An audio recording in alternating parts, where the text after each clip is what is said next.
This episode of Locked On NFL Draft is brought to you by McDonald's, probably serving communities since 1965. It's always been a place where you can get tasty, affordable food and an unofficial community center. Big thank you for them for sponsoring us and doing what they do.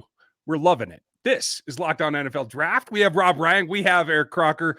Little old me, too. We're going to get into the 5 players nobody's talking about, and we need to. An interesting take on the top 10 from last year's draft. We're going to get deep into that. And then take a look at the rookies playing in Thursday night football. Welcome to Locked On NFL Draft.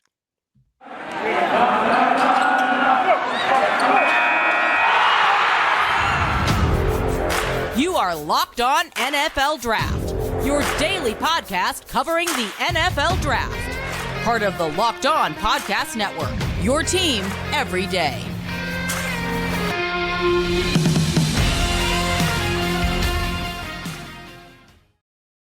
Welcome to another episode of Locked On NFL Draft. I'm your host, former NFL and NFL defensive back, Eric Crocker. And as always, I'm joined by Ryan Tracy. Rob Rang, how y'all doing?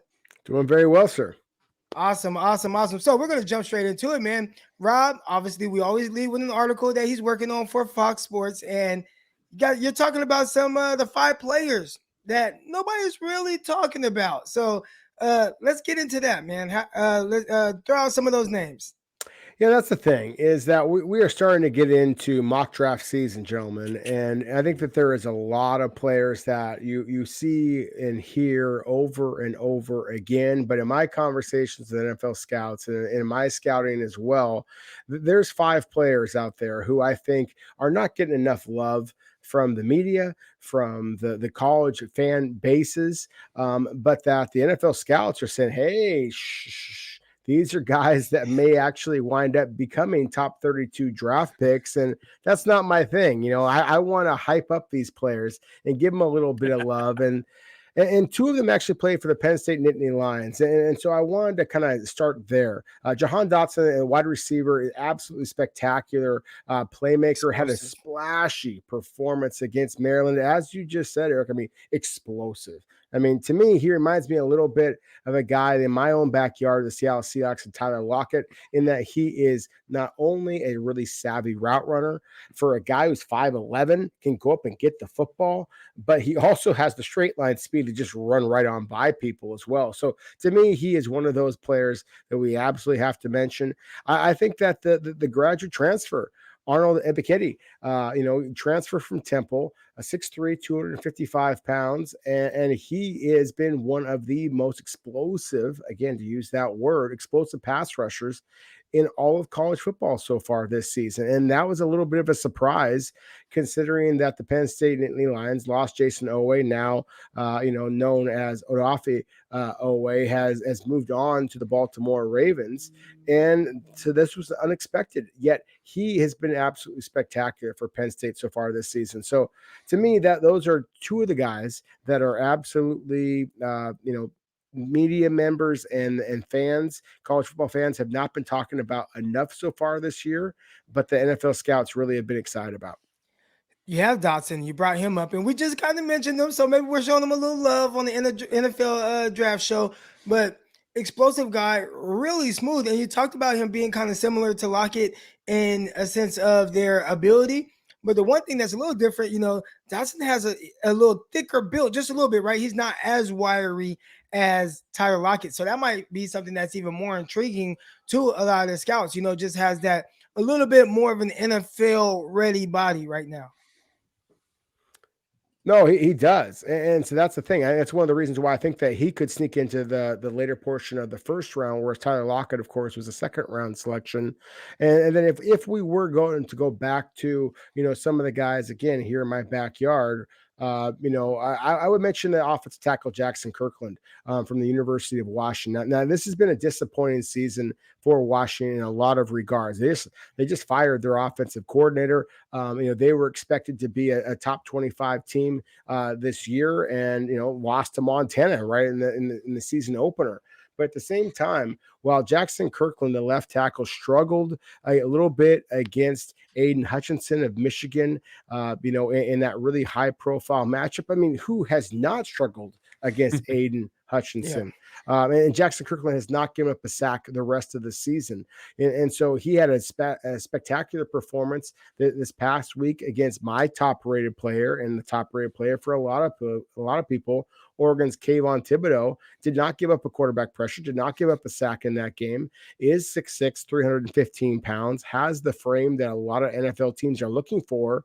And so he is another one that has that first round frame and game that a lot of people are excited about. But Ryan, I'm kind of curious if there's any players either on my list or any players that are kind of percolating in that head of yours that you see as guys who are underrated from a national perspective, but may wind up being first round selections. First rounds, it's tough for me to gauge at this point. And Kirkland in particular, I like that you bring him up because I kind of feel like in this draft class, he might get a rebound effect because of especially the lack of arm length in the last draft for the tackle class. It looks to me on film like he's going to measure out in the upper echelon in terms of length. And I think that he might drive up boards just based on that fact. But I don't want to overlook the fact that the performance last week in the rain, in the slog, where I would think trying to kick step and trying to get yourself squared away against an elite pass rusher like that, I think that performance alone might lift him. But are there, before I give you one guy that I've been watching, is there any other tackles that you think are on the rise here late in the season that could really push to take that position back up to where it usually is? Well, no, there absolutely are. I mean, it's not that that I think that this year's offensive tackle class is lacking. I just think that not enough attention is being dedicated to the interior of the offensive line, and that to me is one thing that I was really pounding the table about how special last year's center class was, and I think that we're seeing evidence of that, especially Creed Humphrey with the Kansas City Chiefs, but previous to his injury, Josh Myers, in Green Bay, to me would be one of the guys that we absolutely have to mention here. At the same time, to me, Zion Johnson from Boston College would be one of the guys that really jumps out. He's been absolutely spectacular. You mentioned playing tackle. That's something that Zion was asked to do a season ago for Boston College, and he was solid there, but he was not.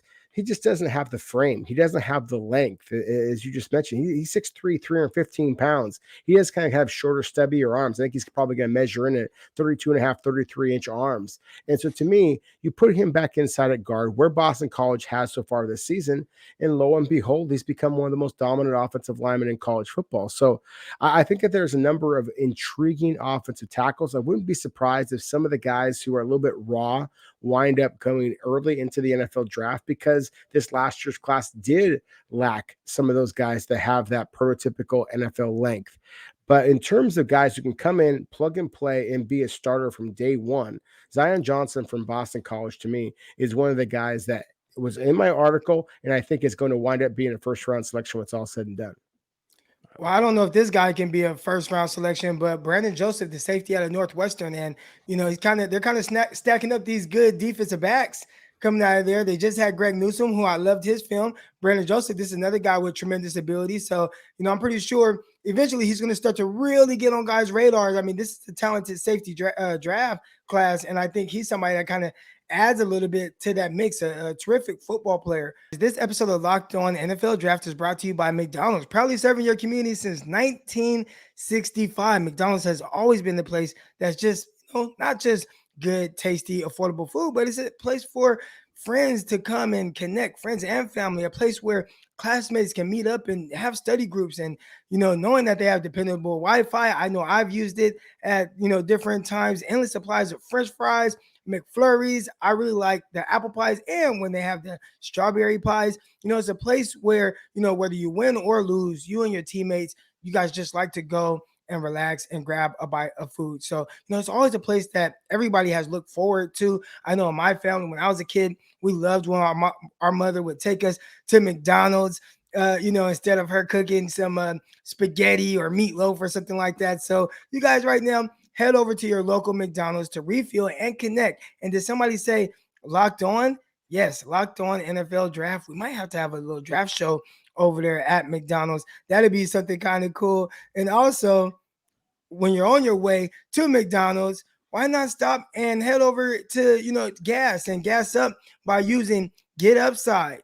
All right. It's an amazing app, and it's an app that you need to know before if you own a car yourself. All right. My listeners are making up to 25 cents for every gallon of gas every time they fill up.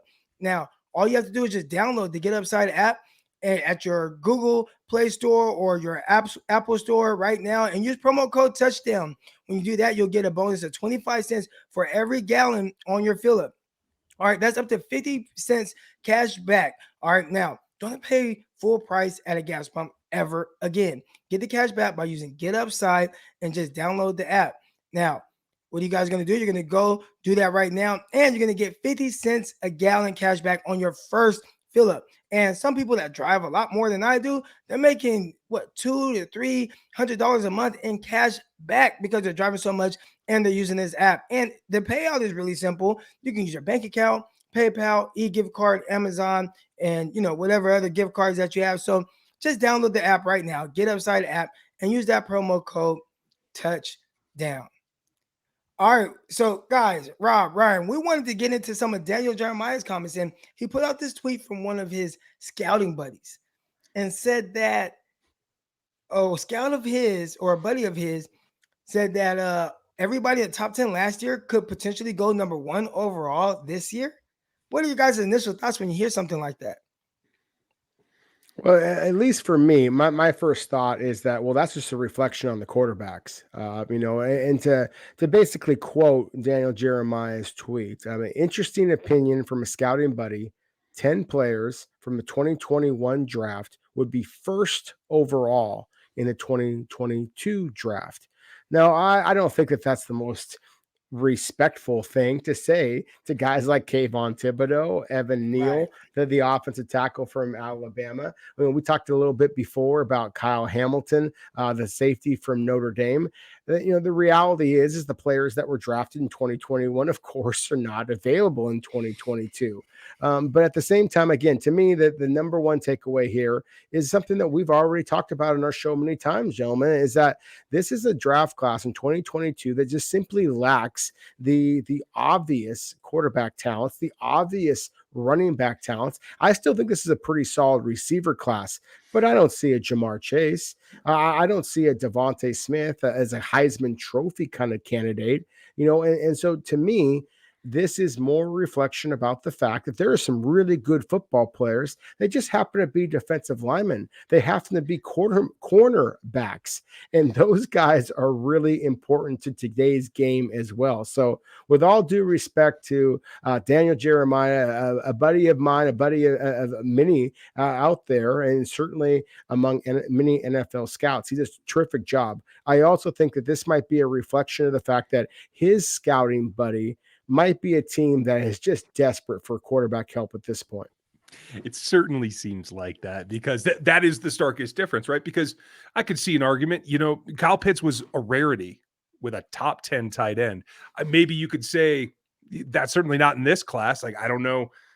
The wide receiver group is good, but like you said, there's no Jamar Chase. They also have the hindsight here and I wonder what pro personnel scouting does. After you have your draft grades and you get a look at these rookies, that has a tendency to loft some of those opinions as well. And it makes it harder to compare, especially apples to apples. If you're still in the market for that positional need, that changes everything that you're doing. Certainly, linebacker group, I would make argument that there's probably better talent in this class as an off-ball linebacker, particularly the coverage types than we saw last season. So I think it is definitely a unique class and very different from last year as well. Yeah, edge rusher too. I mean, that was a position that was really lacking last year. Kayvon Thibodeau, as Rang said, he's right up there at the top. And I think in any class would be considered one of the top prospects in that draft, right? When I look at the class, I think you guys hit the nail on the head. It's the lack of quarterbacks, and everybody pushes quarterbacks up boards, and sometimes it's not even deservedly so. So when you talk about a guy like this who, guys, I don't know how you just skip over guys like Thibodeau and even like freaks like, Kyle Hamilton at 6'4", 220 pounds, safety like that, just be super disrespectful to some of the guys that are in this class.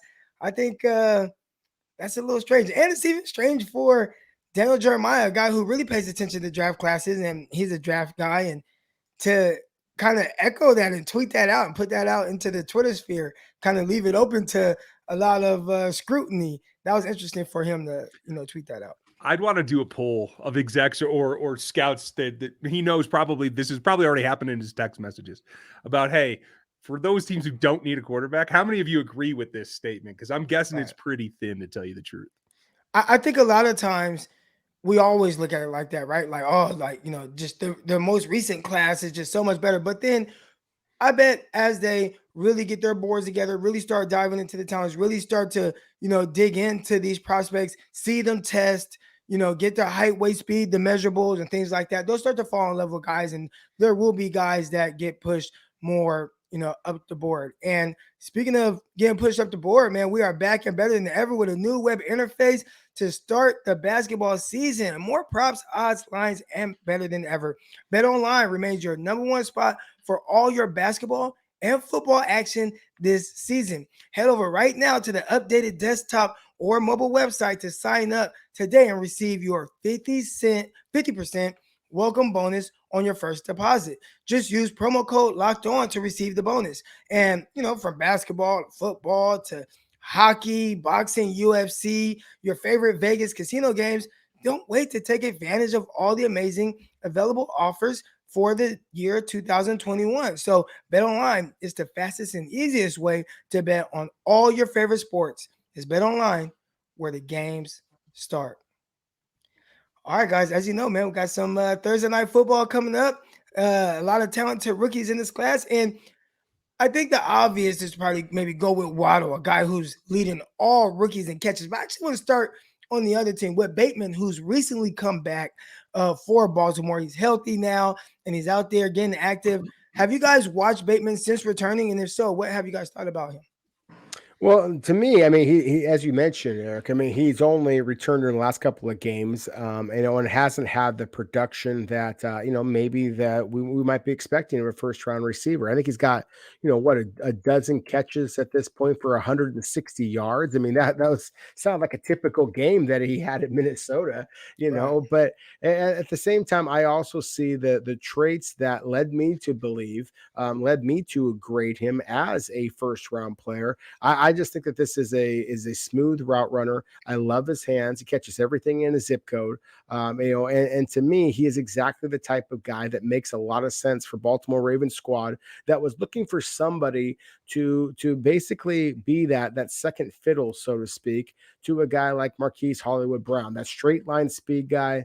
You want Rashad Bateman to be able to come in and be that guy who's going to be able to move the chains on third down. Maybe he'll never wind up having all of the touchdown receptions, certainly not the straight line speed guy that Brown is. But at the same time, while Brown may deliver, I think that Rashad Bateman can deliver as well. I think there's two other factors that might slow him down in a direct comparison. Obviously, Waddle's getting fed quite a bit and good for him. But not only has the injury slowed him down, but he's not just going to be able to walk in and have the same kind of role either, especially with that target share. Looks like Sami Watkins is going to be back this week for them as well. So that then takes another little chunk in terms of targets. I just think that that's actually a good thing, because I feel like the injury set him back far enough that if he's a little slower to develop, when they get to the point where they're, closing out the regular season, fighting for a playoff berth, and once they get to the postseason, that's where I expect him to make a mark. They also, talking about the Ravens, has safety Brandon Stevenson. That was a guy who they converted over to safety from the cornerback position and was a part of a big play that happened last week. Justin Jefferson, it was like a 50-yard bomb down the field, and there was a blown assignment there. And I believe our guy Brandon Stevens there was a part of that play in the blown assignment. And you see things like that from rookie safeties, but I'd assume that he's someone with experience, things like that. Like, you have those plays now, so later down the line, he improves on those things and doesn't let that happen again. Yeah, that's the thing. I mean, he has been a pretty productive player for Baltimore so far, considering the fact that he was making that transition from cornerback as he played at SMU to safety. But my goodness, 6'1", 219 pounds. I mean, he has that safety build. You're going to have some kind of mental mistakes. I mean, that's just a rookie in the NFL is going to do that, and certainly one who is making that transition from one position to another. But guys, I think that we might be kind of burying the lead here. I think that whether you want to call him Jason, whether you want to call him Odafe, Mr. Owe has been absolutely spectacular for the Baltimore Ravens. I mean, three sacks so far. I don't know about you guys. Well, even with all due respect to the incredible talent that is Lamar Jackson, when I think of the Baltimore Ravens, I still think of defense. And maybe I'm the old man in that regard, but for a rookie to be leading the Ravens in sacks here in week 9, week 10 of the season, I think that's just absolutely mind-boggling. So, kudos to the Baltimore Ravens. And they gambled on the upside that I think we all saw with Owe, but we didn't see any type of consistency. And yet they gambled on them. And now that he is having that production, to me, it's one of the reasons why the Baltimore Ravens do what they do. They gamble on upside. They've been able to win with upside for so many years. And Owe looks like one of the better pass rushers this year's draft class.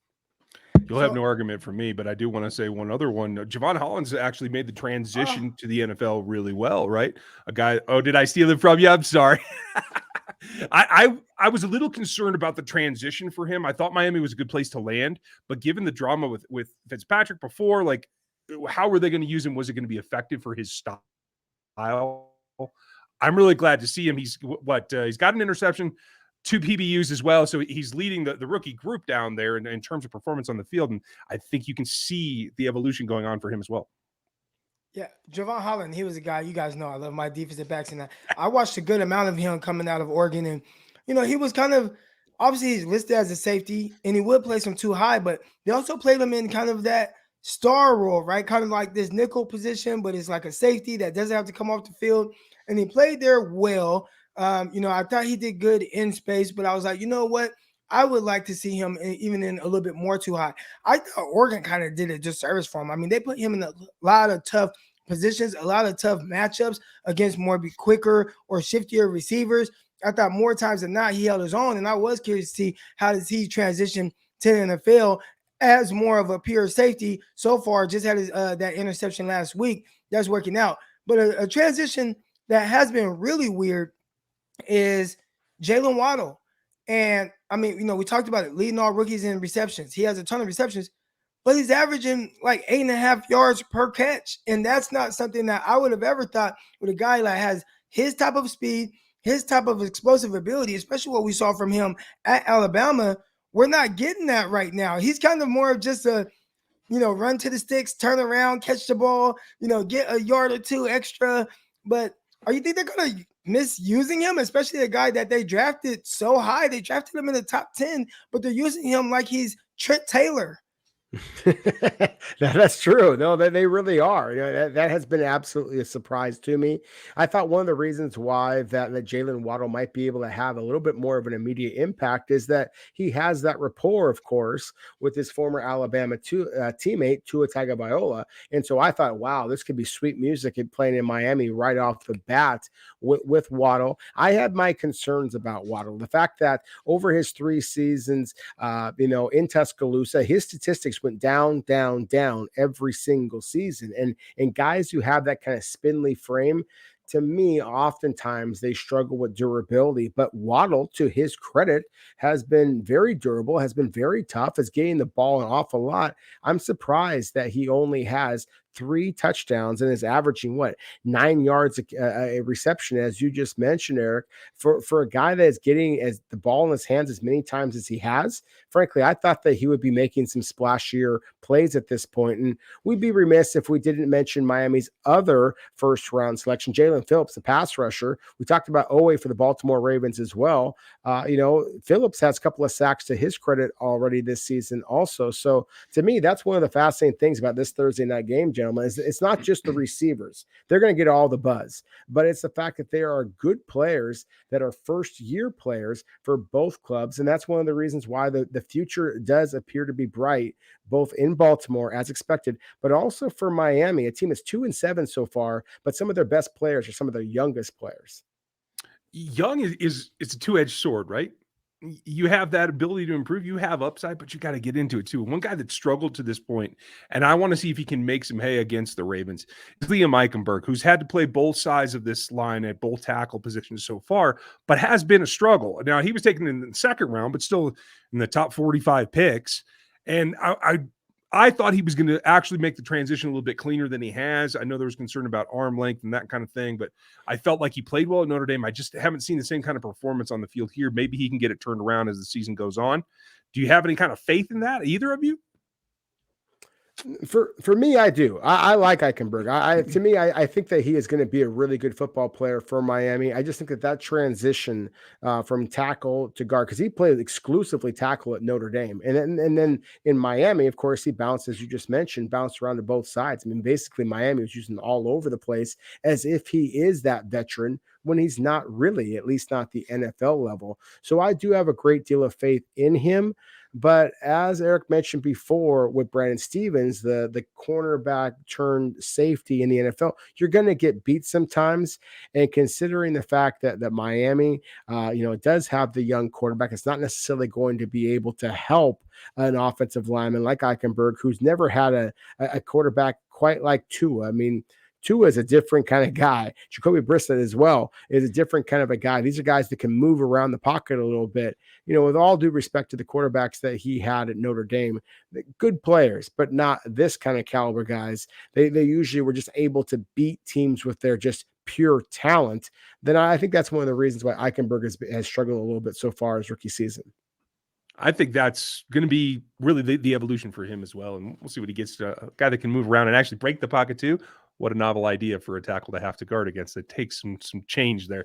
Folks, that's going to be it for us today. We hope that you enjoyed this show. We have more for you, though. I will be back next time for Rob Rang, for Eric Crocker. You'll hear more from them. We hope that you enjoyed this weekend slate. There's a lot coming up, and we'll talk to you next time. Thanks for listening to Locked On NFL Draft.